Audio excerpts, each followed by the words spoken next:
Last summer, I embarked on a solo trip to New Orleans, a city I had always dreamed of visiting.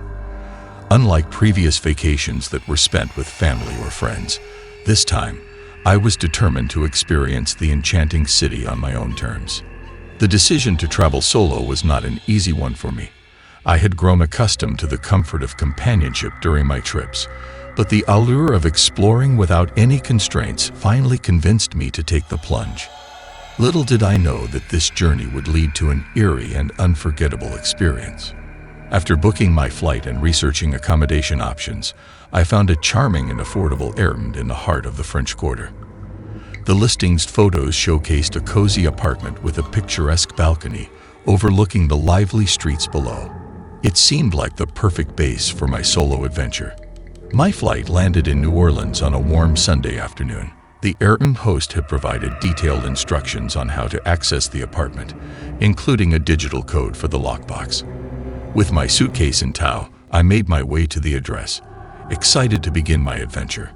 The moment I stepped inside the apartment, I knew I had made the right choice. The space was small but impeccably decorated, oozing with character and history. The bedroom featured a wrought iron bed, and the kitchenette had all the essentials I needed. But it was the balcony that stole the show, offering a front row seat to the vibrant street life of the French Quarter. After unpacking and settling in, I decided to take a stroll through the lively neighborhood. I wanted to get a feel for the city, indulge in some local cuisine, and maybe even catch some live jazz at a nearby club. As I meandered through the bustling streets, the sounds of laughter and jazz music filled the air, and I couldn't help but smile. This was precisely the adventure I had been seeking. The evening rolled in, and I found myself at a cozy jazz club, enjoying the sultry tunes of a talented saxophonist. The atmosphere was electric, and the music transported me to another era. It was well past midnight when I finally returned to the Airbnb, my heart full of joy and wonder. With exhaustion setting in, I collapsed onto the couch and decided to catch some much-needed sleep. The comfort of the apartment embraced me, and I drifted off into a deep slumber. Sometime later, I awoke, my eyes heavy with sleep. I checked my phone, and the glowing digits displayed 3:17 a.m. The apartment was eerily quiet, save for the faint hum of the air conditioner. I rubbed my eyes and noticed that the TV was still on, casting a dim blue glow across the room. Confused, I reached for the remote to turn off the TV and noticed that the front door was wide open. Panic coursed through me like a lightning bolt. My heart raced as I tried to make sense of the situation. I was certain that I had locked the door securely before going to bed. Cautiously, I approached the open door, my senses on high alert. Every creak of the wooden floor seemed to echo in the silent apartment. I couldn't fathom how the door had become unlocked and swung open on its own. Fear gnawed at me as I contemplated the possibilities. Summoning every ounce of courage, I quietly closed and locked the door. My thoughts raced as I wondered if someone had broken in, or if I had somehow left the door unsecured by mistake. I checked the windows and found them all shut tight, ruling out any possibility of a draft. Gripped by unease, I decided to send a message to the Airbnb host, hoping for a quick response and some reassurance. My message detailed the strange occurrence and my growing unease. However, given the late hour, I knew it might be a while before I received a reply. I returned to the couch, my senses still heightened, and clutched a kitchen knife that I had grabbed from the countertop. I felt vulnerable and exposed, unable to shake the feeling that someone had invaded my sanctuary. Minutes turned into hours as I sat in the dimly lit living room, my mind racing with worst-case scenarios. The silence was oppressive, broken only by the occasional distant sound of a car passing by outside. I longed for the first light of day to chase away the shadows and my lingering fears. As dawn broke, I mustered the courage to investigate further. I carefully searched every room in the apartment, knife in hand, but found no intruder. The place was as empty as it had been when I arrived. Relieved yet bewildered, I sent another message to the Airbnb host, explaining that I had secured the door and found no sign of an intruder. I thanked them for their prompt response, still clinging to the hope that this was some bizarre fluke. Hours passed, and my exhaustion began to catch up with me. I decided to return to bed, determined to get some rest after the night's harrowing events. The sun was now streaming through the balcony doors, casting a warm glow over the apartment. I drifted off to sleep once more, but this time, my slumber was fitful and haunted by unsettling dreams. I awoke later in the morning, my mind heavy with the events of the previous night. It was broad daylight, and the apartment felt less foreboding in the morning sun.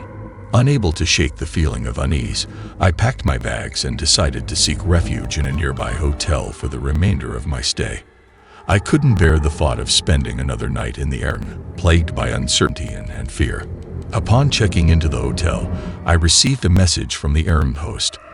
They expressed their concern and confusion over the situation and assured me that they had not visited the property during the night. They explained that their records indicated no unauthorized access. The host's message did little to ease my troubled mind. I couldn't comprehend how the door had been unlocked and left ajar. The thought of someone having been in the apartment while I slept weighed heavily on me. My vacation in New Orleans was marred by the inexplicable events of that night. I continued to explore the city, but my sense of wonder was tinged with a lingering unease. The enchanting streets of the French Quarter now held an eerie undertone, and I couldn't help but glance over my shoulder as I walked. In the end, I never received a concrete explanation for the mysterious incident. The Airbnb host was cooperative, and they even refunded a portion of my stay, understanding my discomfort. Yet the unsettling feeling of vulnerability stayed with me, a stark reminder that even the most exciting adventures can take unexpected and unnerving turns. Last winter, I decided to take a solitary retreat in a remote cabin nestled deep within the snow-covered woods of northern Canada. It was a place of pristine beauty and serenity, a perfect escape from the chaos of daily life. With a sense of excitement and trepidation, I embarked on this journey into solitude, seeking to reconnect with nature and my inner self. Little did I know that this solitary retreat would plunge me into a chilling and unforgettable nightmare. After a long drive through the winding, snow-laden roads, I arrived at the cabin. It was a quaint, rustic structure, surrounded by towering pine trees that groaned under the weight of winter. The cabin's charm lay in its isolation, far from any signs of civilization. There was no phone signal, no Wi-Fi, just the promise of solitude and introspection. As I settled into the cozy cabin, I marveled at the untouched beauty of the snow-covered landscape outside. The world had turned into a tranquil, white wonderland, and the silence was absolute, broken only by the occasional whisper of the wind through the trees. It was a stark contrast to the cacophony of city life that I had left behind. The first few days were idyllic. I spent my time reading, writing, and taking long walks in the snow, feeling a sense of peace that had eluded me for years. The world seemed to slow down, and I relished every moment of solitude. But on the fourth night, as I lay in my bed beneath a thick quilt, I heard it, a soft, eerie whisper that seemed to come from the woods outside. My heart quickened, and I strained to listen. It was a voice, faint and indistinct, like a distant murmur carried by the wind. I convinced myself it was my imagination, a trick played by the isolation and the howling wind. Yet, night after night, the whisper persisted. It grew clearer, and I could make out words, though they were in a language I didn't understand. It was as if someone, or something, was communicating with me from the shadows of the forest. Fear gnawed at my sanity as I tried to decipher the source of these unsettling whispers. I ventured outside during the day, following tracks in the snow, but they always led to nothingness, disappearing into the wilderness without a trace. The isolation that had once been a refuge now felt like a prison, and I longed for the company of another human being. One frigid night, as I lay awake in my cabin, I heard the whispers again, louder and more insistent this time. It was as if they were right outside my window, a chilling presence in the dark. Trembling, I grabbed a flashlight and cautiously stepped outside, my breath forming ghostly clouds in the freezing air.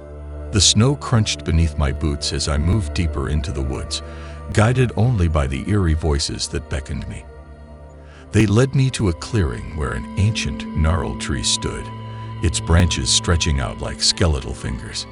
In the moonlight, I saw something hanging from one of the branches, a tattered, blood-stained journal. With trembling hands, I reached for the journal and began to read. The entries were written in a frantic, disjointed manner, detailing the descent into madness of a previous occupant of the cabin. They spoke of the same whispers, the same eerie voices that had haunted me, and of a presence that lurked in the woods, unseen but ever present. As I read, the voices around me grew louder, more desperate. I felt a presence closing in, an icy breath on the back of my neck.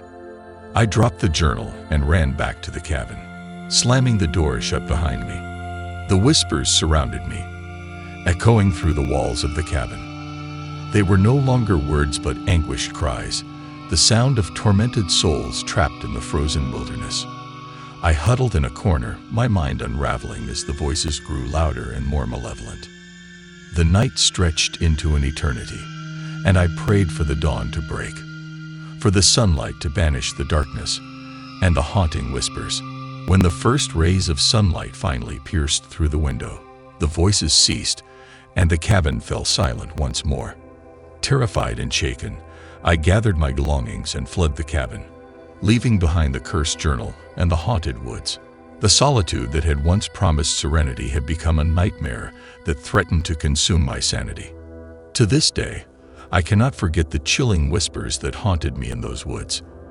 They serve as a reminder that sometimes, in the deepest solitude, the most terrifying horrors can emerge from the shadows,